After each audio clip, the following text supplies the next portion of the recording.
que nos regala para reunirnos, orar, ver la gracia de Dios en medio nuestro y cambiándonos, dándonos crecimiento como iglesia, dándonos dirección. Hermanos, yo les quisiera, de veras, Él es poderoso para guiarnos. Vaya que lo es, hermanos, vaya que lo es. Él es nuestro Dios. Vamos a orar. Y inmediatamente les pido que abramos las Biblias en Gálatas capítulo 5. Vamos a inclinar nuestros rostros por ahora. Bendito Dios y Padre Celestial, te damos gracias. Gracias, Señor, por esta noche. Señor, tú sabes que te necesitamos. Necesitamos tu dirección. Necesitamos el poder de tu Espíritu Santo obrando en medio nuestro, en nuestras vidas, para vivir las vidas en libertad a la cual hemos sido llamados, Señor, a vivir. Una vida que ahora es dirigida por el poder de tu Espíritu Santo. Una vida que ahora vive en el amor y que en ese amor cumple la ley. Una vida, Señor, que escucha la dirección tuya, así como una locomotora guía a los demás vagones, así debe ser nuestras vidas y tu iglesia, Señor. Ayúdanos, Señor. Ayúdanos a entender de una vez por todas, Señor, que así es como funciona. Por favor, Señor.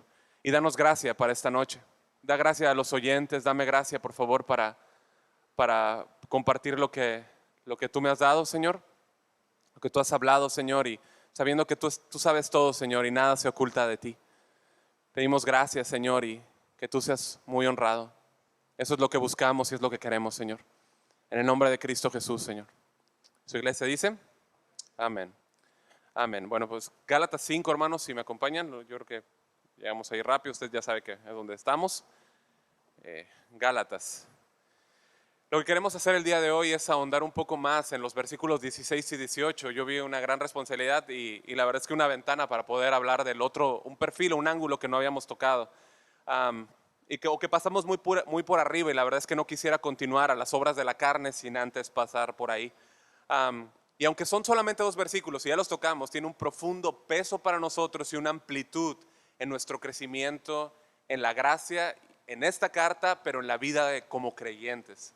El tema para los que anotan es andar en el Espíritu, y le puede poner una diagonal o un guión y le vamos a poner el combate. ¿Okay? Desde el comienzo de este capítulo, el apóstol Pablo nos ha llevado a centrarnos, hermanos, en lo que es la vida práctica cristiana. Hemos aprendido que la libertad que hoy disfrutamos no depende en absoluto de nuestros méritos, ni de nuestros logros, ni de nuestro trabajo, ni de nuestra constancia, sino que reposa únicamente en lo que hizo Cristo por nosotros, cuando entregándose Él en nuestro lugar en la cruz como nuestro único y suficiente Salvador. Fue únicamente por medio del sacrificio de Cristo en nuestro lugar que nosotros obtuvimos verdadera libertad. Amén. Pero esa libertad que recibimos, Pablo nos ha enseñado que no nos fue dada con la finalidad de vivir nuestra vida para nosotros mismos, viviendo de una manera egoísta, sino que esa vida y esa libertad nos fue dada para nosotros ahora administrarla, hermanos, por medio de una actitud de servicio y amor hacia los demás. Es entonces que Pablo conecta esa asombrosa verdad con la enseñanza de nosotros, ¿no?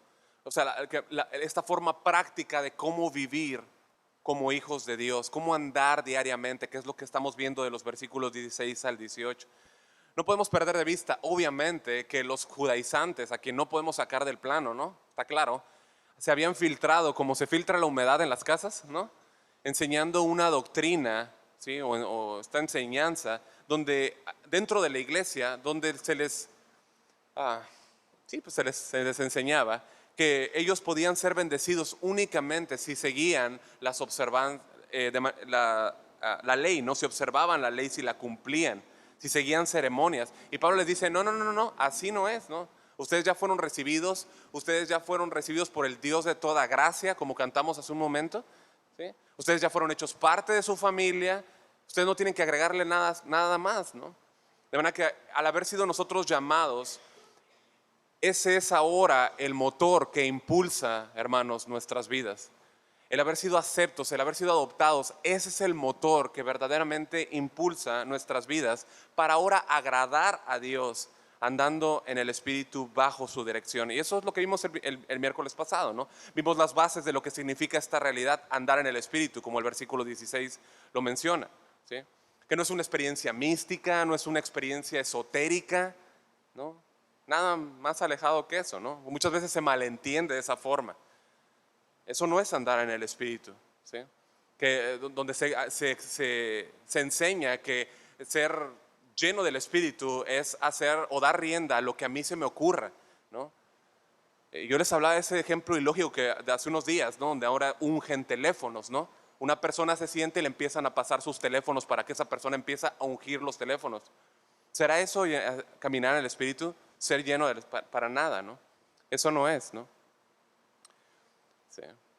Más bien en la práctica, andar en el Espíritu tiene que ver con la vida cotidiana del creyente. Escucha, no los miércoles y no los domingos.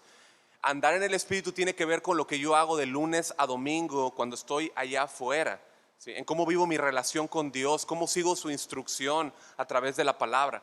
Andar en el Espíritu o ser guiado por el Espíritu, mis amados, son términos sinónimos, ¿no? Nosotros hablamos de ello. Andar y ser guiado son sinónimos. También vimos uno más. A ver, ¿quién me dice? Ser llenos, ¿no? Vimos que son términos sinónimos, ¿no? Que la Biblia nos da. ¿Por qué? Porque nos da un énfasis acerca de esta preciosa realidad de lo que es vivir una vida llena del Espíritu, una vida ligada a Cristo. Y eso es lo que experimenta un genuino creyente. Y hoy lo que vamos a hacer, bueno, va a ser tocar más que nada lo que es el combate, ¿no? Pero con la ayuda del Señor, pedirle que nos ayude a profundizar en esta verdad. En esta verdad, hay tanto en esta verdad, hermanos. Vamos a leer del versículo 16 al 18. Dice la palabra de nuestro Señor: digo pues, andad en el Espíritu y no satisfagáis los deseos de la carne, porque el deseo de la carne es contra el Espíritu y el del Espíritu es contra la carne, y estos dos se oponen entre sí para que no hagáis lo que quisierais. Pero si sois guiados por el Espíritu, no estáis bajo la ley, ¿no? Mira cómo se lee el versículo 16 en la Biblia de las Américas. Digo pues, andad por el Espíritu y no cumpliréis el deseo de la carne. Tiene mucho sentido cuando lo lees en esta versión, o en la Nueva Biblia de las Américas también. Digo pues, andad en el Espíritu y como resultado, y no cumpliréis el deseo de la carne, ¿no? Para un creyente, hermanos, es sumamente esencial llevar a cabo esta orden. De nada me sirve yo escucharla y no aplicarla. Yo la debo de aplicar. Es una orden dada por Dios, dada por Dios. ¿Cuál es la orden? Andad. La primera orden que yo veo ahí es andad, ¿no? Es un imperativo, no es algo opcional, no es algo que si quieres o no quieres hacerlo, es algo mandatorio, no es una alternativa. Hay una orden clara, andad. Y así es como nosotros debemos asumirlo, es una demanda de Dios. Dios me demanda andad en el Espíritu, ¿sí?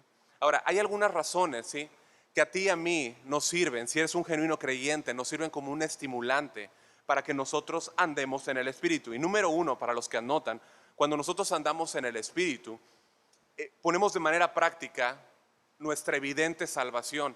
Cuando nosotros andamos en el Espíritu, evidenciamos una salvación genuina. Vamos a verlo así, ¿no? El Espíritu de Dios habita únicamente en los creyentes. ¿Estamos de acuerdo? Únicamente en los creyentes, es decir, en aquellos que han depositado su confianza en Cristo. De manera que andar en el Espíritu entonces se convierte en un privilegio que únicamente quienes disfrutan: los nacidos de nuevo, los creyentes, los salvos, ¿sí? Solamente alguien que conoce a Cristo como su único y suficiente Salvador es alguien que puede andar en el Espíritu. De esta manera entonces se convierte en un estímulo para mi vida, porque yo veo ahora que andar en el Espíritu es una evidencia de mi genuina salvación, ¿no? O sea, Romanos 8:14, en palabras del apóstol Pablo, dice: porque todos los que son guiados por el Espíritu de Dios, estos son hijos de Dios. ¿Sí? Esto nos da una clara definición de qué es un creyente verdadero. ¿Qué es un cristiano? Alguien que es guiado por el Espíritu Santo. No es alguien que va a la iglesia nada más. El Espíritu Santo te llama a la iglesia, a la congregación, a la iglesia local. Pero un un creyente genuino, un salvo, es alguien que es dirigido por el Espíritu Santo, anda en el Espíritu Santo, ¿sí? Y esto es algo que un incrédulo jamás puede disfrutar. ¿Por qué? Porque su corazón está endurecido, su corazón no regenerado, que no ha sido sellado por el poder del Espíritu Santo, no tiene la gracia de Dios, no puede disfrutarlo. Pero el creyente sí. El creyente por gracia ha sido regenerado.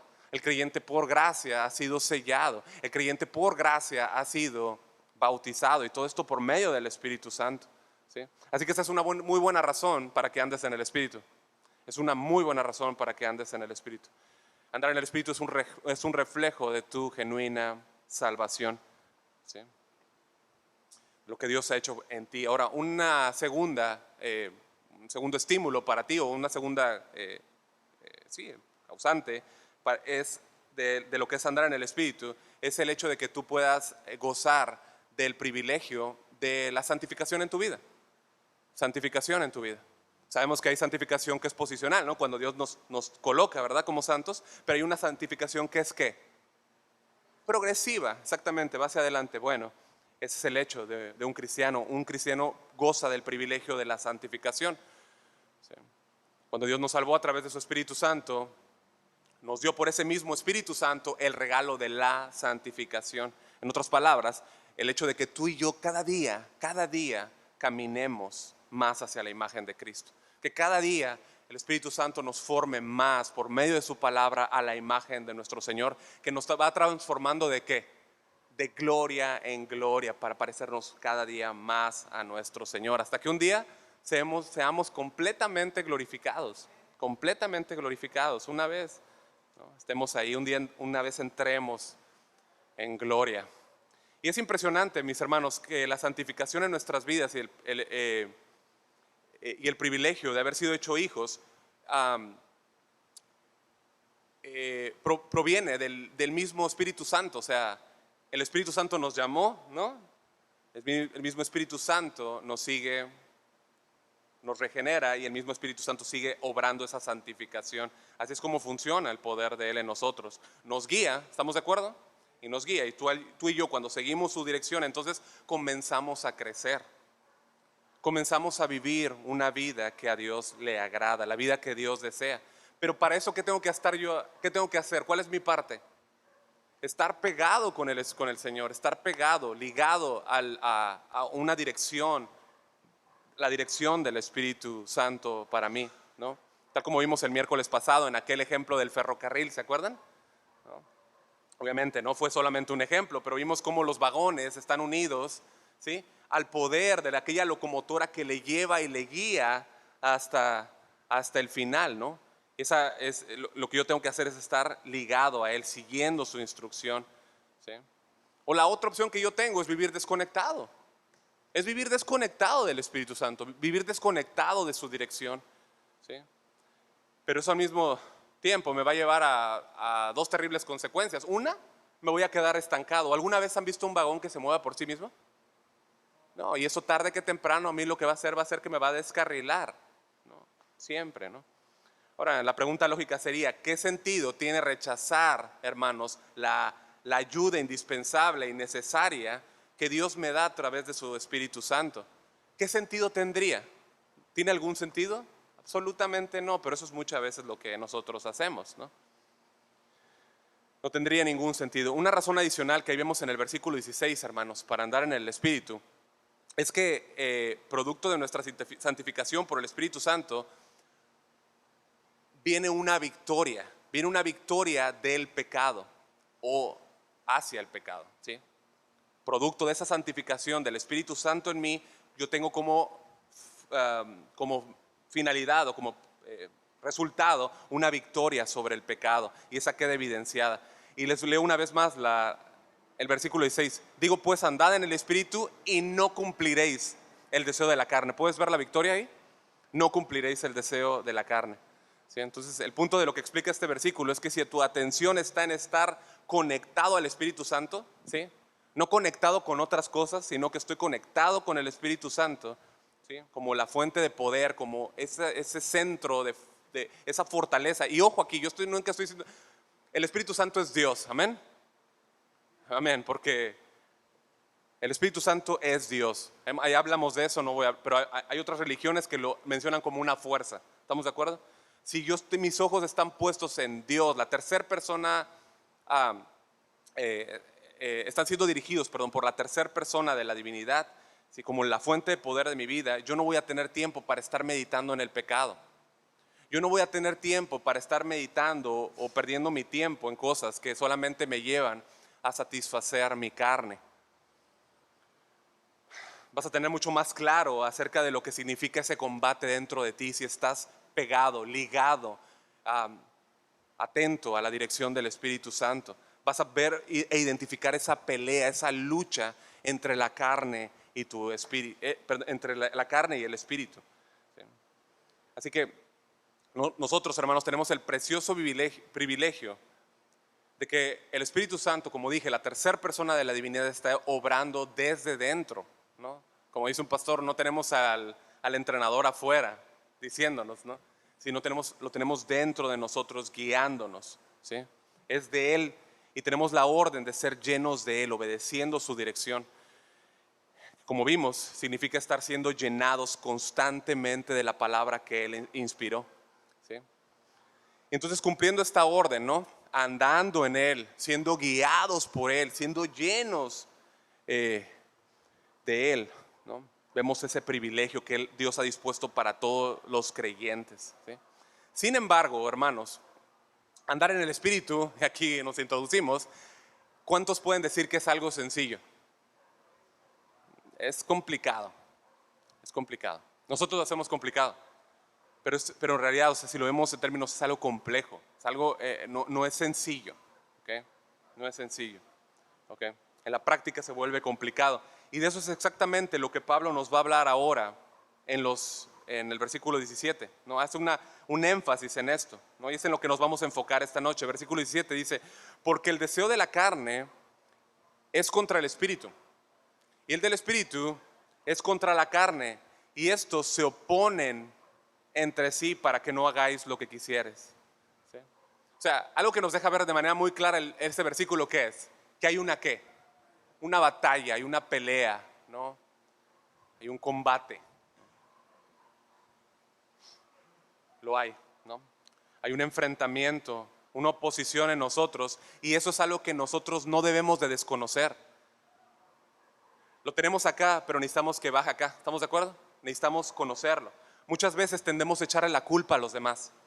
Eso somos buenos para echarle la culpa a los demás por lo que hacemos. Culpamos a los demás. Cuando nos equivocamos, acostumbramos colocar nuestra responsabilidad sobre la espalda de alguien más, ¿sí? Se le echa la culpa por un lado, ¿a quién? A Satanás, ¿no? A Satanás, se le echa la culpa a Satanás de todo lo que sucede, de todo lo que vivimos. Y por el otro lado, ¿a quién más culpamos? Al mundo, ¿no? El mundo tiene la culpa de que yo sea así, lo que me pasó, lo que viví, lo que hice, ¿no? Culpamos al mundo por nuestras faltas de carácter. Asumimos que el sistema en el que el mundo gira es culpable de mis reacciones, de mis actitudes, de mi carácter, ¿sí? Pero nosotros perdemos de vista un adversario mucho más grande, mucho más terrible, mucho más agresivo, mucho más devastador. ¿Quién es? El ego, yo mismo, mi carne. La carne, hermanos, la carne, ¿sí? Este enemigo que no está fuera, sino que está dentro. El enemigo vive dentro. Pablo le dice a Timoteo, cuídate de qué? De ti mismo. Cuídate de ti mismo, ¿no? Ahora, no estamos diciendo que Satanás y el mundo no son graves y no son nocivos para nosotros, ¿estamos de acuerdo? Nos quieren hacer daño, eso es un hecho, ¿sí? Desean nuestra caída, lo son, anhelan nuestra destrucción, ¿sí? Sin embargo, la carne muchas veces se nos pasa de largo. Muchas veces no estamos tan atentos, tan conscientes, ¿sí? No estamos vigilantes acerca de los gravísimos daños que la carne puede ocasionar en nosotros y cómo nos aleja de Dios. ¿Sí? La carne se nos describe en el versículo 17, ¿sí? Hablando de nuestra caída, de nuestra condición caída, ¿sí? Habla de esa manifestación de aquellos impulsos o aquellas inclinaciones pecaminosas dentro del hombre que aún permanecen en él, ¿sí? Y que no han sido regeneradas. Y como dijimos el miércoles pasado, ya de manera práctica, y como alguien dijo, es el ego del hombre. Es el ego del hombre. Busca su satisfacción. El hombre busca avanzar por sobre todo. Busca obtener su propio bien, pasando por encima de Dios, pasando por encima de su ley y aún pasando o no importándole las consecuencias de ese pecado que ha abrazado con tal de obtener satisfacción. ¿Sí? Vamos a verlo así, ¿no? O sea, para verlo de una manera más profunda, ¿no? Y si nos remontamos nosotros a la creación, donde Dios formó a Adán y a Eva, nosotros sabemos que Él los creó con deseos, ¿estamos de acuerdo? Pero esos deseos eran buenos, esos deseos estaban bien, ¿sí? Obviamente Dios lo hizo, ¿sí? No eran deseos pecaminosos, el pecado no había entrado aún, ¿sí? Eran buenos deseos, el deseo del deleite era algo bueno, ¿estamos de acuerdo? El deseo de estar juntos, el deseo de comer, eran deseos buenos. Obviamente, como dije, Dios los puso. Los puso Dios con la finalidad de que la voluntad de Dios fuese hecha. ¿Vamos bien? Pero ¿qué pasó? El pecado se introdujo, destruyó absolutamente todo a su alrededor y ahora los deseos del hombre ya no son limpios. Ahora los deseos del hombre son corruptos, son perversos, ¿sí? Fueron distorsionados y con ello el espíritu del hombre se pervirtió, ¿sí? Se estropearon los deseos. Y a partir de ese momento y con toda esa pudrición dentro de los seres humanos que vinieron después de Adán y Eva, pues esa misma pudrición o putrefacción, ambas son creo correctas, ¿no? Se pasó a los demás, a cada hijo que nace sobre esta tierra, ¿no? Cada hijo que toca este planeta nace con esa relación hostil hacia Dios, ¿no? Esa tendencia hacia el mal. Es entonces que la condenación pues se hace presente, ¿no? Como nos dice Romanos 6:23, la paga del pecado es muerte, ¿sí? Esa es la realidad de todos los seres humanos en Cristo. Todos los seres humanos en Cristo. Pablo dice más adelante, allá en Romanos 8:5, que los que son de la carne piensan ¿en qué? En las cosas de la carne, son sus deseos, ¿sí? Siguen los deseos de su carne, son los que viven de manera abierta a esa corrupción o como dijimos putrefacción de su carne que fue producida por el pecado en ellos. Lo que Dios nos enseña en su palabra es que la única forma de escapar de esa realidad es por medio de Jesucristo. Por eso Dios envió a su Hijo para que su Hijo se encarnara y diese su vida por nuestro rescate, ¿sí? Jamás el pecador podría salvarse, jamás por sí mismo, porque está completamente muerto en sus delitos y pecados, como dice Efesios 2. Sus deseos, el hombre está contaminado, está putrefacto por esa realidad de su pecado en su vida. De modo que la única forma era que Cristo viniese a pagar en la cruz, muriendo y resucitando por el pecador. Y al hacer esto lo que hizo es que le otorgó al hombre, ese hombre corrompido, entonces la posibilidad de ser restaurado, ¿sí? Le restauró espiritualmente y entonces ser renovado, ¿no? Cuando nosotros creímos en Cristo, hermanos, recibimos características que ni nosotros podemos entender. Los ubicamos porque están en la Escritura, los entendemos por la fe, pero hay cosas que en realidad, hablando de esta realidad del hombre, de dónde fue sacado, cómo fue transformado, ¿sí? de la putrefacción, ahora una vida regenerada, hay cosas que Dios hizo en nosotros, esas características son muy difíciles de explicar. Recibimos una nueva naturaleza, ¿estamos de acuerdo? ¿Qué dice 2 Corintios 5:17? De modo que si alguno está en Cristo, ¿qué? Nueva criatura es, ¿no? Una nueva criatura, ¿sí? Somos participantes de la naturaleza divina, como hemos mencionado recientemente. Nos hizo hijos adoptados, ¿sí? Entonces nos vamos pareciendo cada vez más y más a Él, ¿sí? Participantes de esa nueva naturaleza, es decir, adoptados, hijos adoptados con un carácter como el de Dios. Recibimos la mente de Cristo, ¿sí? Es decir, ahora tenemos la capacidad por el Espíritu Santo y la palabra de entender los pensamientos revelados de Dios en la Escritura, ¿no?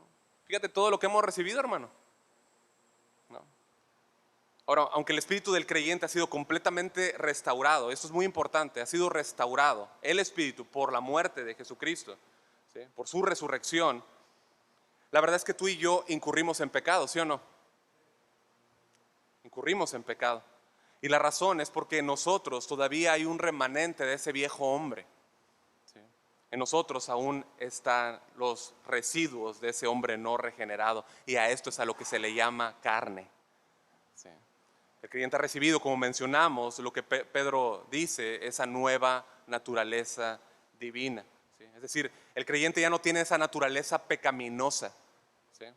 Pero aún así hay algo dentro de él que está todavía, ¿sí? Esa parte que no ha sido regenerada. Pero escucha, que a Dios le ha placido hacerlo así. ¿Alguien me podría decir por qué Dios quiso hacerlo así? Porque quiso, esa es la mejor respuesta que podemos dar. Porque quiso, ¿sí? Porque Dios quiso hacerlo. ¿Ibas a decir algo?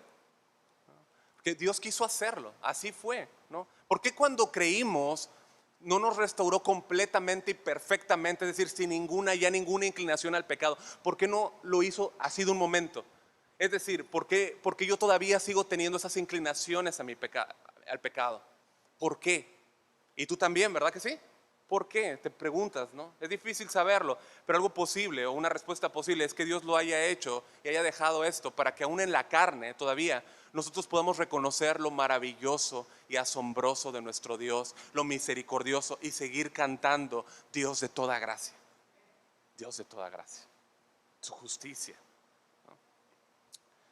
Bueno, ¿cuáles son las buenas noticias en medio de nuestro pecado remanente?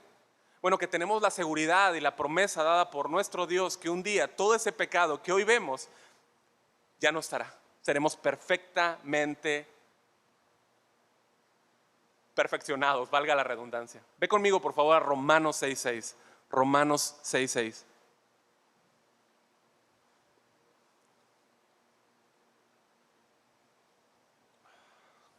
Romanos 6:6.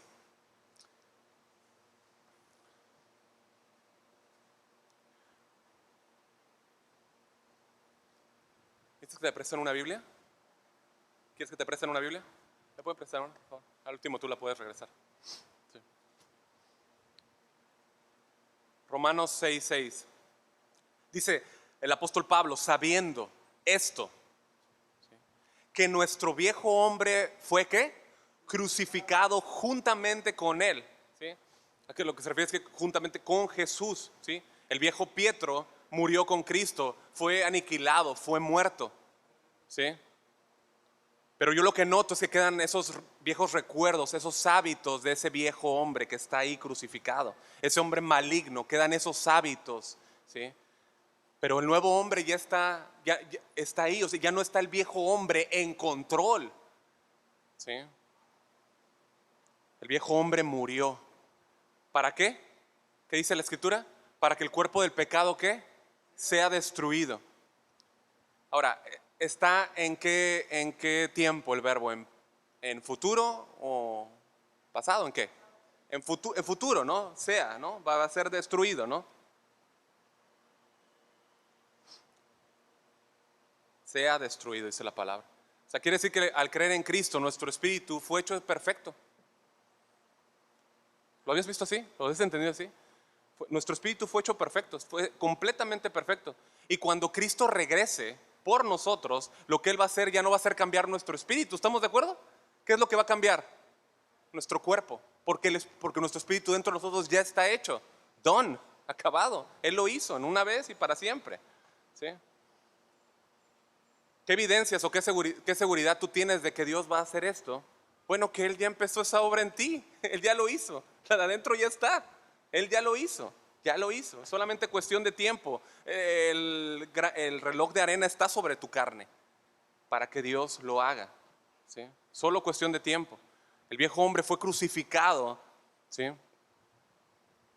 Y la carne pronto será destruida. ¿Cuántos esperan eso? Eso dice la escritura, ¿no? Esto es algo que nuestro ser anhela y clama por ello, ¿no? Más cuando ves tu pecado, más cuando estás y ves lo horrible, ¿no? Que somos, ¿sí? Es algo que nuestro ser anhela, clama por ello, ¿sí? Esto que falta por ser transformado finalmente un día lo sea.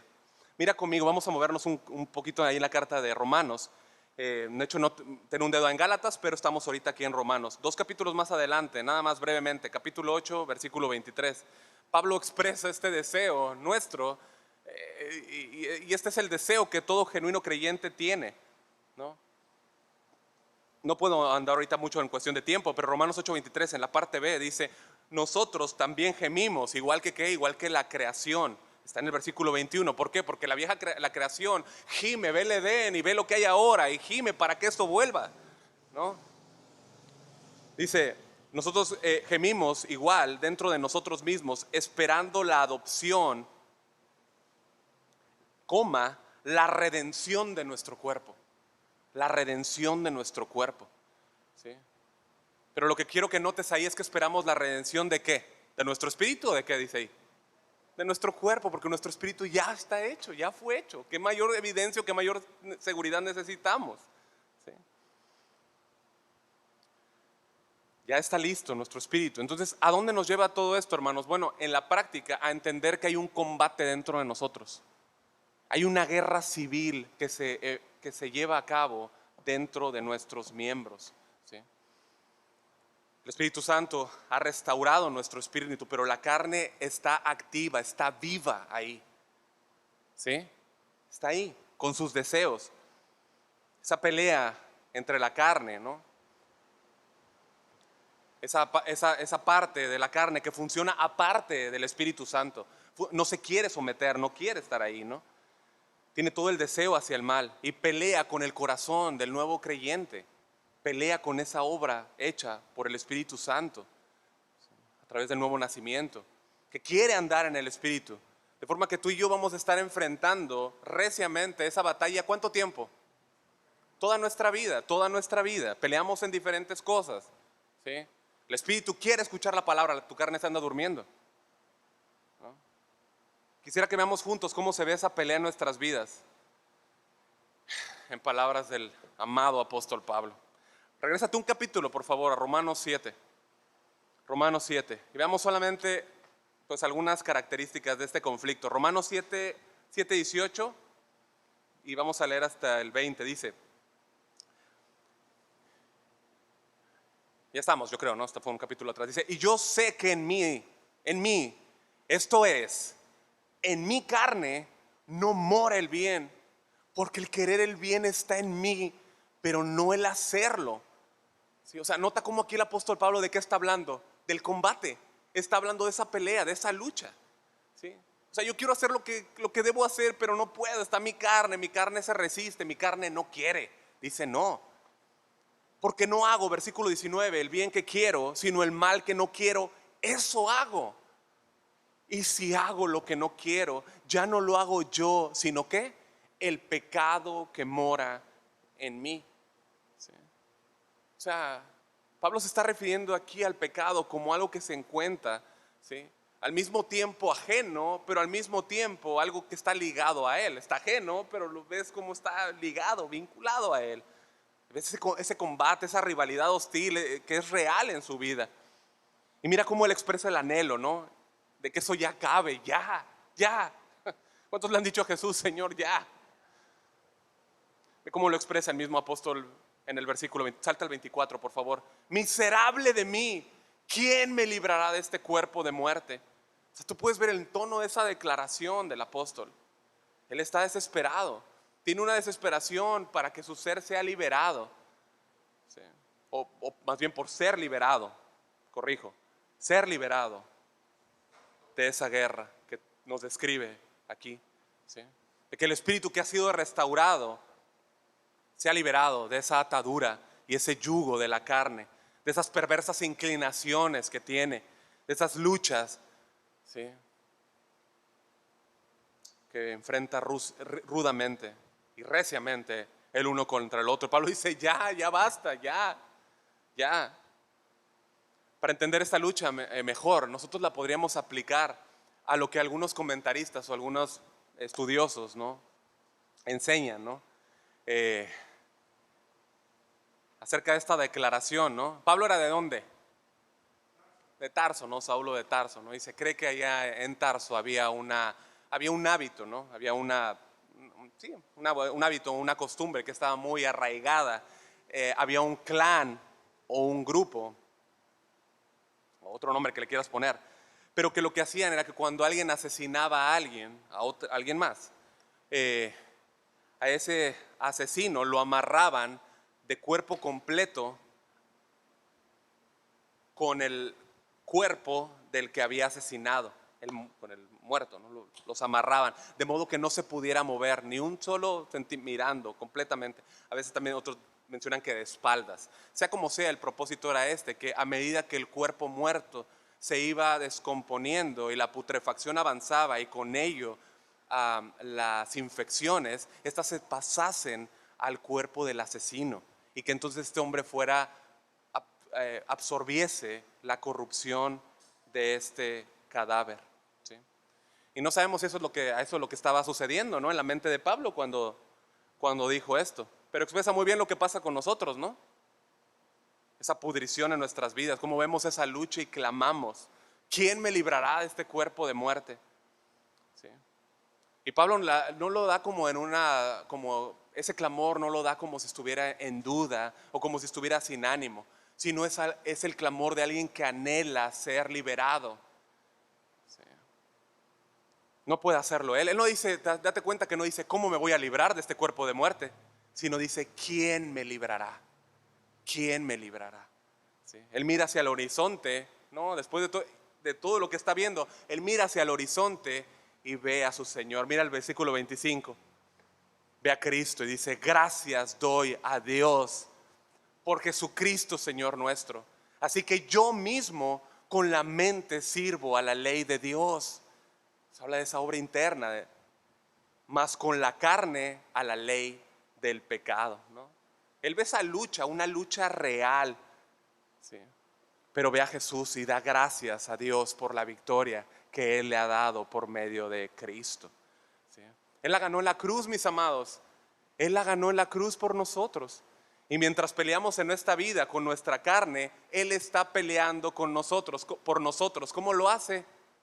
Por medio de su Espíritu Santo morando en nosotros, ayudándonos. Es Dios mismo ayudándonos en esta lucha, mis hermanos. La realidad de nuestra vida cristiana y nuestro andar en el Espíritu no es fácil. ¿O alguien puede decirme aquí que es fácil?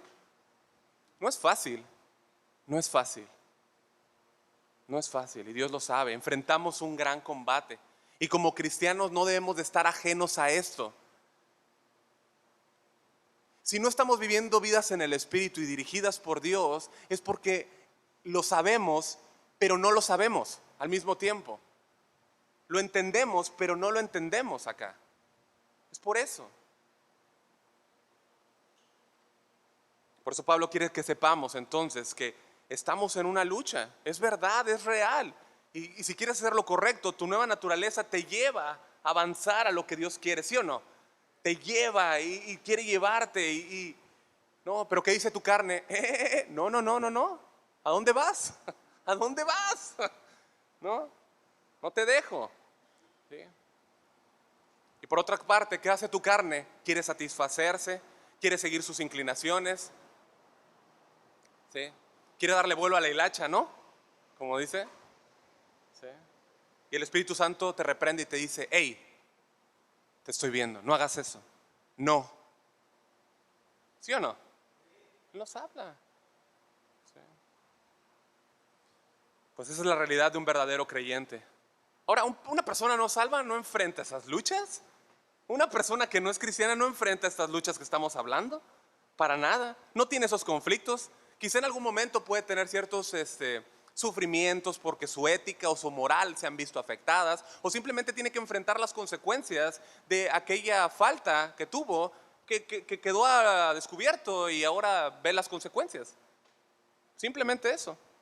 Pero jamás experimenta la lucha del creyente, jamás. El incrédulo solamente tiene una naturaleza, ¿cuál? La naturaleza caída. ¿Sí? El creyente tiene al Espíritu Santo dentro de él y tiene esa lucha. ¿Sí? Es una lucha que solo los creyentes conocen, solo los salvos. Y por eso necesitamos conocer esa lucha, para entonces saber cómo lidiar, para saber cómo enfrentar esa batalla en nuestras vidas, como debemos hacerlo, enfrentarlo de la manera correcta. Amados, un día, este anhelo en nuestro corazón que ahora deseamos tendrá lugar. Un día, hermanos, un día, esos deseos de adoración y devoción únicamente a Dios ya no tendrán ninguna interrupción, nunca más, nunca más.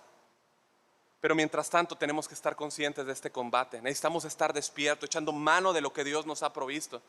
Pero aun cuando la lucha, hermanos, sea fuerte, ¿sí?, tenemos que saber que Dios quiere que salgamos triunfantes, ¿sí? Y no estoy un punto crucial e importantísimo que el versículo 17, mira tu Biblia, por favor, regresa a Gálatas, nos muestra de cómo enfrentar la batalla, ¿sí? Nos dice que estos, el espíritu y la carne, ¿sí?, estos, el espíritu y la carne, se oponen entre sí. ¿Para qué? Para que no hicierais lo que quisierais, ¿sí? Es decir, te deja claro que no puedes hacer lo que quieres. O sea, es lo mismo que dice Pablo en Romanos. O sea, no puedo hacer lo que quiero. Quiero hacer esto, pero no puedo. Es lo mismo, ¿se dan cuenta? Es la Biblia, hay una coherencia. Obviamente, la Biblia se interpreta a sí misma, ¿no? Y tú y yo, mis amados, no debemos ni siquiera pensar que vamos a salir en victoria de esta batalla por nuestras propias fuerzas. Este combate no se triunfa a través de nuestros propios esfuerzos o nuestros méritos, o a través de nuestra grandiosa fuerza de voluntad o nuestras sólidas convicciones. Imposible. Tratas y no puedes. No puedes. ¿Por qué? Porque no se trata de que tú establezcas y pongas reglas pensando que tú las vas a lograr cumplir. Estoy hablando de creyentes, estoy hablando de hermanos. Ponemos reglas y cuando yo mismo falto a esas reglas, ¿qué hago? Me voy así ahí al área donde me tengo que restringir un tiempo y luego regreso. O sea, yo mismo me autocastigo, yo mismo me regreso, ¿no? ¿Cómo me autoperdono? No, yo no puedo, no está establecido que yo ponga mis reglas. No es así, no se trata de eso. La victoria que Dios nos da en nuestras vidas es por medio de su palabra. Nos es dada por gracia a través del poder y a través de la dirección del Espíritu Santo. Hermanos, Dios ha diseñado la estrategia perfecta para que resistas mientras estás aquí, de modo que el espíritu que ha sido renovado y tu carne depravada obtengan la ayuda necesaria para que por medio del Espíritu Santo tú tengas esa victoria. Dios lo ha diseñado. ¿O será que Dios no sabe que estamos en la carne? Obvio que sí, pero Él ha diseñado esa estrategia en este combate para que obtengamos la victoria aún en nuestra carne, ¿sí?, o teniendo esta carne y el espíritu. Pero es como Él dice que debe de ser. ¿Estamos de acuerdo? Es como Él dice que debe de ser. Él dice cómo debemos de andar. Él dice cómo nos debemos de dejar ser dirigidos, ¿sí? Fuimos redimidos por su poder y ahora pues somos ayudados por Él para seguir andando en victoria, en verdad. Versículo 18. Fíjate cómo se ve o cómo luce la victoria. Pero si sois guiados por el Espíritu, no estáis bajo la ley. O sea, cuando vemos los versículos 16 y 17, es obvio que estamos hablando de un combate. ¿Estamos de acuerdo? Es obvio, es obvio. Pero el punto principal de esto es la victoria. Lo que el texto resalta aquí es la victoria. O sea, el punto que enfatiza es que el Espíritu Santo quiere llevarnos a enfocarnos en nuestra batalla a que hay una victoria adelante. Aunque debemos de tener muy identificado el combate, hermanos, mi concentración debe de estar en la victoria, ¿sí? En la victoria. Por eso es que Pablo dice en el versículo 16, anda en el Espíritu y no satisfagas los deseos de la carne. Déjame leerte eso mismo en la Nueva Traducción Viviente. Por eso les digo, dejen que el Espíritu Santo los guíe en la vida. Entonces no se dejarán llevar por los impulsos de la naturaleza pecaminosa. Está muy claro, ¿no? Qué triste es salir a pelear una batalla cuando sabes que no vas a volver, ¿no? Qué triste es pelear una batalla que sabes que está perdida.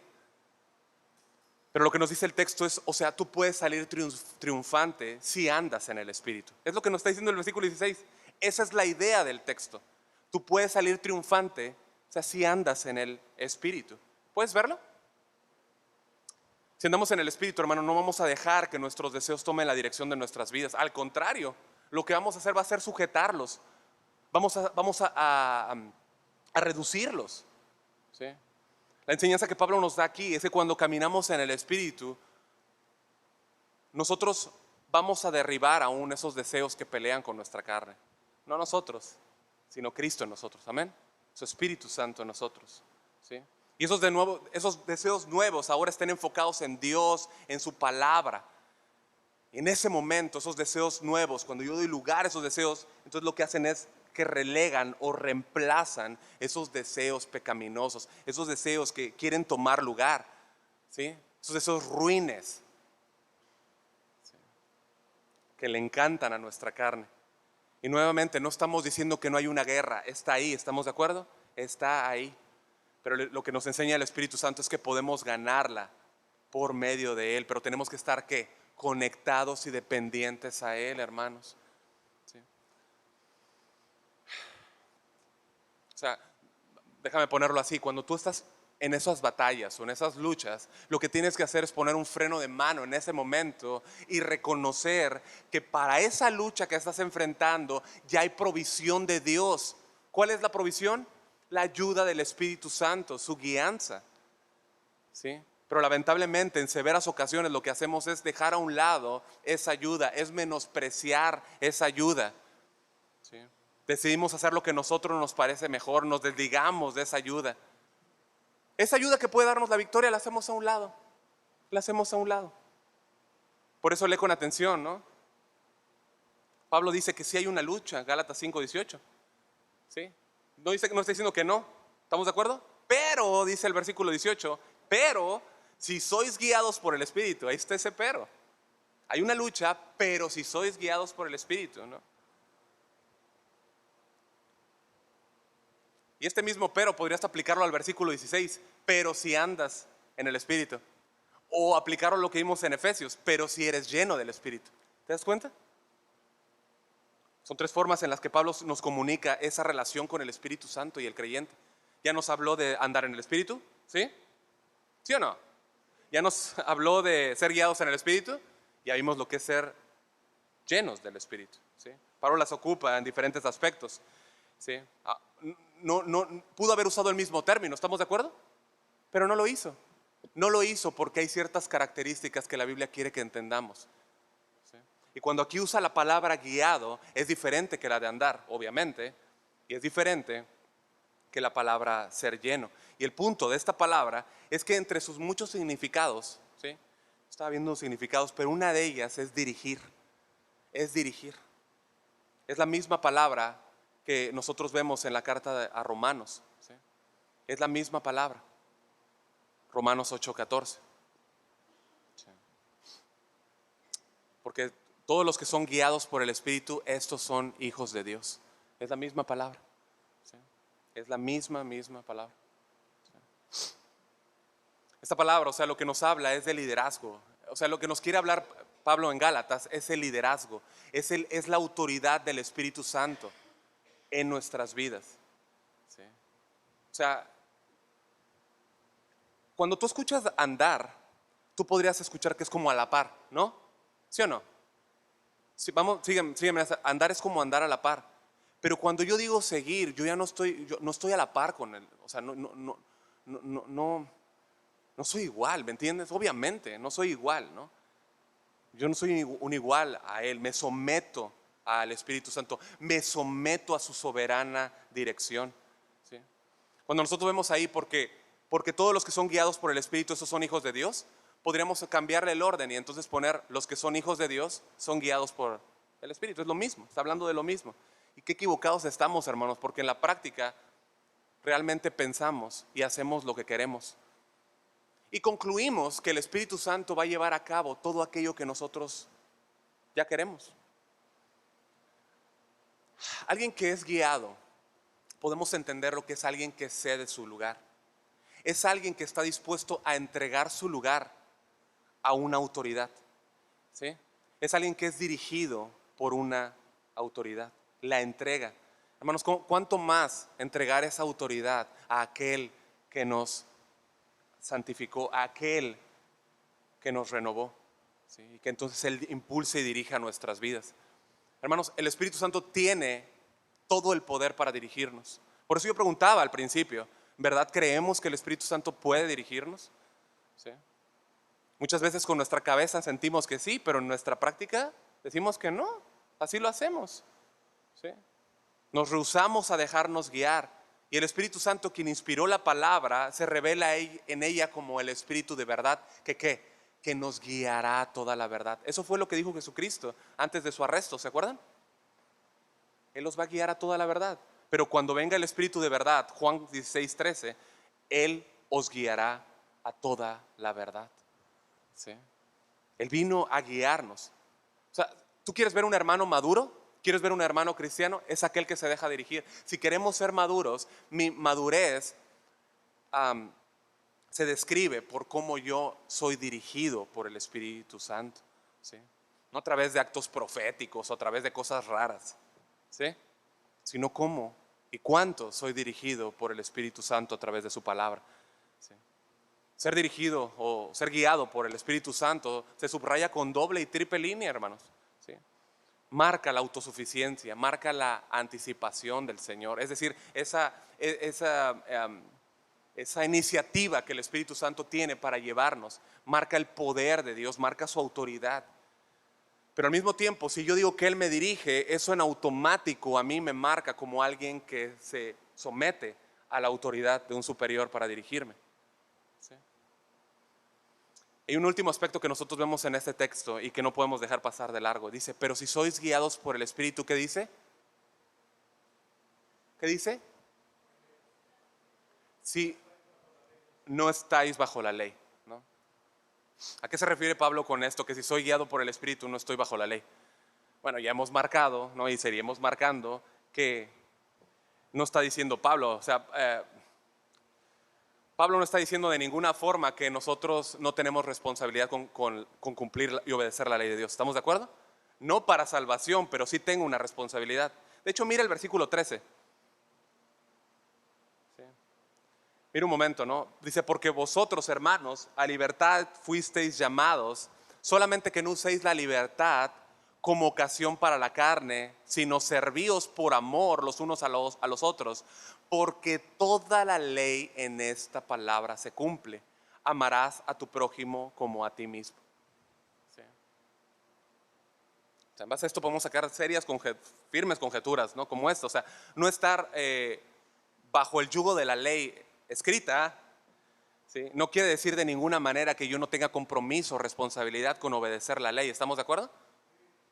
Por eso es que Pablo dice, ¿no? Que cuando nosotros amamos, es lo que está diciendo el versículo, obedecemos la ley. Cuando yo amo, yo estoy obedeciendo la ley. Si tú divides las dos tablas de la ley en dos, los últimos 6 mandamientos, el honrarás a tu padre, ¿no? El no matarás, el no cometerás adulterio, no hurtarás, no hablarás falso testimonio, no codiciarás. No sé si repetí alguno, pero si esos 6 mandamientos están vinculados o dirigidos hacia quién, hacia nuestro prójimo. Cuando yo amo a mi prójimo, yo estoy cumpliendo la ley. ¿Estamos de acuerdo? Yo estoy cumpliendo la ley. ¿Sí? Cuando dice que no estás bajo la ley, habla más bien de que tú no ves esa ley como la carga pesada en tu vida. ¿Sí? No ves esa carga legalista que tienes que cumplir para entonces salvarte. Como vimos, la ley no fue dada por eso y no puedes obedecerla en tus fuerzas, ¿sí? Pero cuando Dios te da su Espíritu Santo, además de darte muchas otras cosas, te habilita, esto es importante, todo es importante, pero eso es más importante, te habilita para cumplir la ley de Dios. Cumplir la ley de manera correcta. ¿Cómo? Amando, amando, amando, hermanos. Cuando amas a Dios, ¿no? Tú lo amas porque Él te amó primero, ¿estamos de acuerdo? Él te amó primero y entonces cuando Él te amó, te capacitó para entonces amarlo y cumplir la ley. Entonces cumple los primeros 4 mandamientos. Amas a Dios, cumple los primeros 4 mandamientos. Amas a tu prójimo, cumple los otros 6 mandamientos. ¿Se entiende? Así es. Ponerlo a Él primero. Entonces tú ya no vives bajo la opresión, bajo la esclavitud pesada de tratar de cumplir una ley. bajo tus propios esfuerzos que jamás puedes llevar a cabo. Ya no vives bajo la maldición de la ley, como dice Gálatas 3.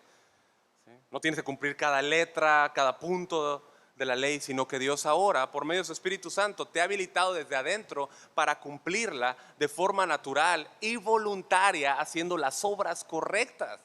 Dios te ha capacitado desde adentro para entonces tú obedecer, para hacer las cosas de manera voluntaria, de manera espontánea, ¿sí? Pero que son generadas por Dios a través de su Espíritu Santo en ti. 2 Corintios 3:17 dice, porque el Señor es el Espíritu, y donde está el Espíritu del Señor, ahí hay ¿qué?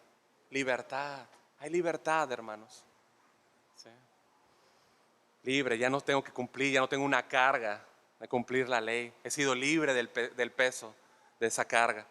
Ahora soy guiado, ya no por mis esfuerzos, sino guiado por el Espíritu Santo. En su fuerza, no en la mía. En su poder, no en el mío. Como sucede con un vagón que es guiado por aquella locomotora. ¿Sí? Ya no trato yo de abrirme paso, me dejo dirigir por el Espíritu Santo. Y vivir la vida en esa libertad que Dios me ha dado para vivir amando, amando, amando a Dios, amando a mi prójimo, amando a mi esposa, amando a mi familia, amando a la iglesia y amando aún a los que me hacen daño, amando aún a mis enemigos. Pero he sido capacitado. Si el Espíritu Santo, hermano, nos conduce, no estamos bajo la ley, no estamos bajo el castigo de esa ley. Hemos sido libres. Y de hecho, si seguimos el pensamiento, hermanos, de lo que estamos hablando, amar es cumplir lo que la ley requiere, ¿te das cuenta? Amar es cumplir lo que la ley requiere. Y el Espíritu Santo es quien nos da ese elemento. Si estamos entendiendo, amar es cumplir lo que la ley requiere. ¿Estamos de acuerdo? Pero Dios, el Espíritu Santo, me da ese requerimiento que yo necesito. Mira un momento Gálatas 5:22, por favor.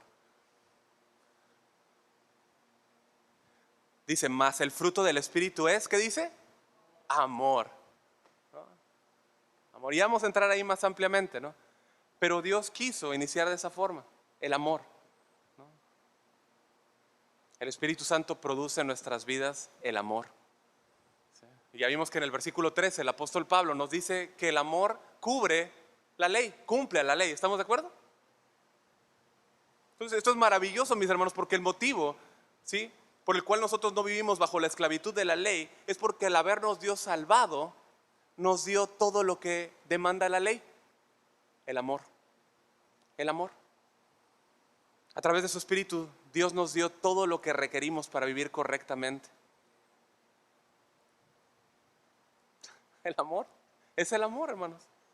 Por eso Pablo dice, después de mencionar los frutos, ¿no?, y que veremos al final del versículo 23, contra tales cosas, o sea, obviamente con el amor, obviamente, primeramente, no hay ley. No hay ley. Y el centro de lo que Pablo está explicando en el versículo 18 es que el genuino creyente no está bajo el peso de la ley, porque exactamente lo que la ley demanda, ¿qué demanda la ley? El amor es lo que brota y fluye del creyente ahora por la obra del Espíritu Santo. Qué tremendo, ¿no? Qué tremendo. Nos hizo hijos suyos y nos hizo fluir este fruto precioso. Qué asombroso Dios tenemos, hermanos. ¿Sí? Entonces, amados hermanos, Dios sabe que enfrentamos luchas contra el pecado. ¿Estás consciente que Dios lo sabe? Dios lo sabe, hermano. Constantemente volteamos atrás y vemos batallas, ¿no? Pero si volteas más atrás a Romanos 7, tú puedes ver que el apóstol Pablo peleó contra esas batallas. Y eso te llena de consuelo y de esperanza, ¿no? Pero igual que el apóstol Pablo, no estamos solos. Tenemos a Cristo. ¿Sí? En Romanos 8 la Escritura nos dice que somos más que vencedores, ¿se acuerdan? Y que nada nos va a poder separar del amor de Dios. Nada, nada, nada. El Espíritu Santo quiere llevarnos constantemente, hermanos, a la victoria en esas batallas que enfrentamos, dirigiéndonos siempre hacia la montaña más alta, hermanos. Siempre, siempre. La pregunta es si tú y yo nos vamos a dejar dirigir por el Espíritu Santo. Esa es la pregunta. Creemos que el Señor es poderoso, el Espíritu Santo es poderoso para dirigirnos, pero verdaderamente creemos aquí que es poderoso para dirigirnos como iglesia, como familias, como cristianos. O nos vamos a dejar dirigir y vamos a ceder a este cuerpo de muerte que trata de hacernos caer. El Espíritu Santo, hermanos, quiere y tiene todo el poder para dirigirnos, para llevarnos más a ser como Cristo. Él está aquí para ayudarnos y para guiarnos. Pero yo me debo ¿de qué? Someter a su autoridad, a su dirección. Y déjame concluir con esto, hermano. Si tú y yo de una manera, más bien de una manera podemos orar, o más bien de una manera no tenemos que orar para que el Espíritu Santo nos dirija, de una manera. O sea, de una manera nuestra oración no tendría que ser que nos dirija el Espíritu Santo, de una manera, porque el Espíritu Santo vino a dirigirnos. ¿Te das cuenta? Entonces, ¿cuál debería de ser mi oración más inteligente? Que yo ceda a esa autoridad, que yo me deje guiar. Esa debería ser entonces mi oración, porque Él vino a dirigirnos. Esa debe ser mi oración. Que Dios me ayude a ser obediente, que Dios me ayude a disponerme a su dirección. Amén. Pues vamos a orar entonces. Bendito Dios y Padre Celestial. Gracias, Señor. Gracias, Señor. Gracias porque un día esta lucha se acabará. Un día, Señor, nosotros estaremos delante de ti, Señor, sin ninguna inclinación, Señor, más hacia pecado, sin ninguna interrupción de esa devoción genuina, Señor, hacia ti.